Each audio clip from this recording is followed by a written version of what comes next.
Let's go to the movies. Global Campuses Foundation, Distance Learning, Week 11.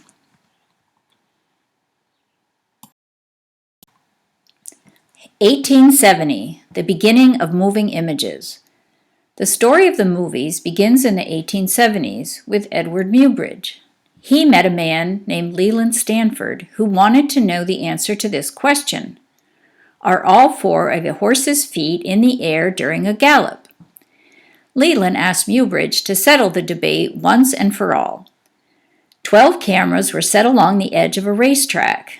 A string was hung across the track that would trigger the shutters on the cameras when the horse touched them. Each image from the 12 cameras were copied onto a disc. These images could be viewed in sequence on a machine that he invented called a zoopraxiscope that made it seem as if the images themselves were moving.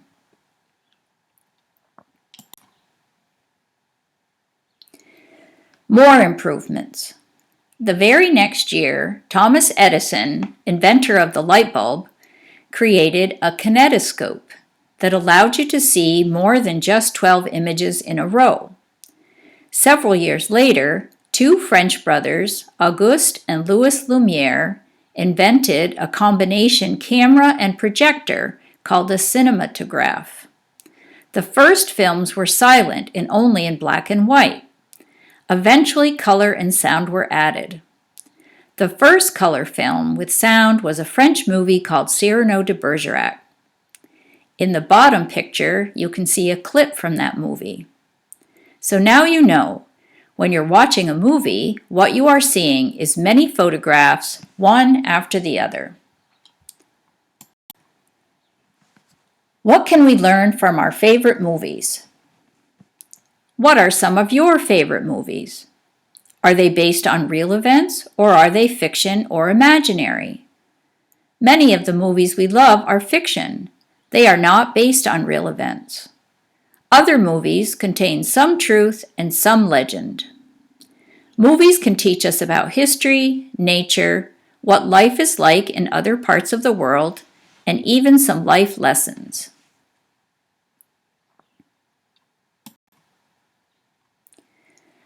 Pocahontas, fact or fiction? Do you know the story of Pocahontas? In the Disney movie, Captain John Smith, a fearless adventurer, and Pocahontas, a beautiful, free-spirited daughter of the chief of the Powhatan tribe, meet, become friends, and fall in love. What is true and what is not? Can you answer these questions? Pocahontas was her real name. True or false? Pocahontas met John Smith when they were both adults at a waterfall and they fell in love. True or false? Number 3.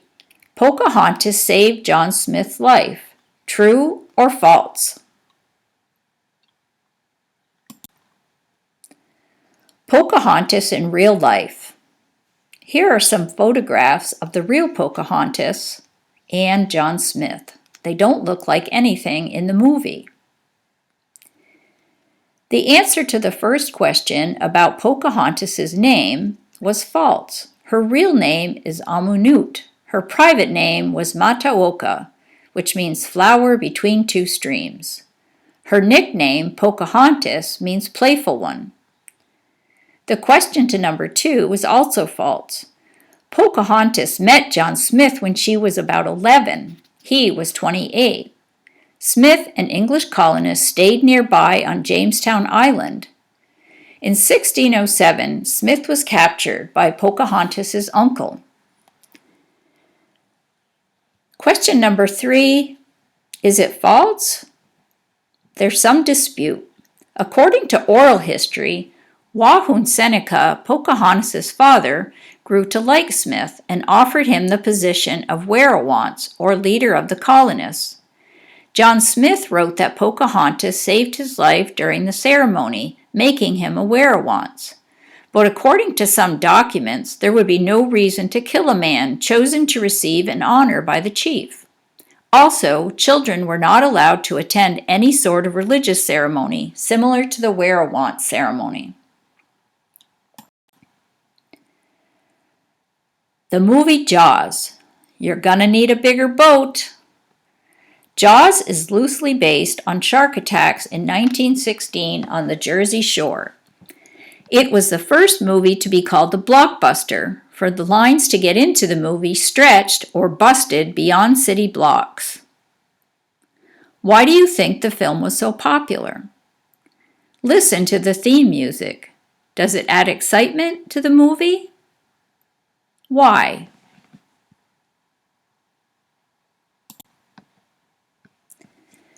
The good and bad that happened after the movie. Jaws sparked a shark hunting frenzy that greatly reduced the shark population worldwide, and it still hasn't recovered. The movie changed our view of sharks, making people terrified of these terrific animals. Since the 1990s, protection for great whites has been established in many parts of the world, including California, Australia, New Zealand, and South Africa. There is an increase in concern for shark welfare and a greater understanding of the creatures as fascinating and impressive predators. The calls for their protection are getting louder, and although most people find it hard to love them, sharks are garnering more respect. Fact versus fiction. About 6 people are killed by sharks every year. However, some 50,000 people die of snake bites. Elephants kill 500 people a year. At around 20 feet in length, great whites are the largest predatory fish. Great whites are easily identifiable, and any attack by one is sure to be documented. Attacks by other sharks are often not recorded because the species was not identified. Sharks don't eat people, they spit out humans. Humans aren't nutritious enough to be worth the effort. True, some people get bitten, but it is rare that anyone is consumed by a great white. Made in Vermont. Many movies have been made in Vermont. Can you think of any? Can you guess the name of this movie? Here are some hints. The movie is known as a satire. Satire is a form in art or writing that ridicules or makes fun of a person, government, or institution through the use of humor. One of the main characters is a farmer. Some of the movie takes place in Tunbridge, Vermont. The creator of the movie is from Tunbridge. In the movie, it is an election year.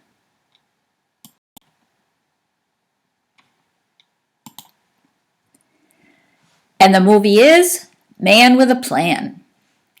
In this 1996 movie by Tunbridge native John O'Brien, Fred Tuttle, a Tunbridge farmer, needs to find a good-paying job to pay his father's medical bills. Even though he only has a 4th-grade education, he decides to run for the U.S. House of Representatives. He goes on to win the election, not because of his political know-how, but because of his charm and charisma. A fun scene from the movie. Watch or listen to this scene from the movie, where Fred tries to improve his way of speaking. Smoother than butter. Did you know? Fred Tuttle was an actual farmer and lived in Tunbridge his whole life. He dropped out of school in the 10th grade to begin his career as a dairy farmer. Most of the people in the movie are not professional actors, but Fred's and John's friends and neighbors. Fred really did run for office, in part to promote the movie, but also to defeat Jack McMullen, who moved to Vermont from Massachusetts as he thought it was easier to get elected in Vermont to the Senate than in Massachusetts. Fred later endorsed Senator Leahy and made several appearances on the campaign trail. Fred also appears in another movie by John O'Brien, Nosy Parker. We're off to see the wizard. Who doesn't love this movie about the adventures of a young country girl and her dog? Do you think she was brave or foolish to leave her home? Who are your favorite characters? What are some of your favorite scenes? What can we learn from the Wizard of Oz movie? Dorothy, Scarecrow, Tin Man, and Lion are all looking for something they think they are missing. What was each one searching for? Did they find it? What does the movie teach us about friendship? What else can we learn from this movie?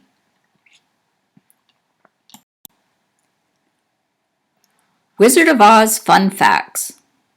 Wizard of Oz is the most watched movie ever.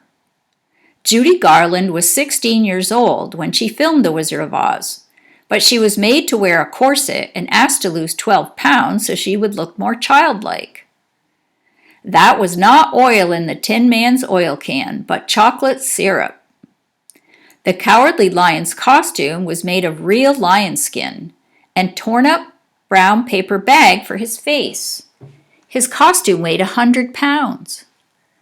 The tornado was a 35-foot-long muslin stocking spun around with dust and dirt.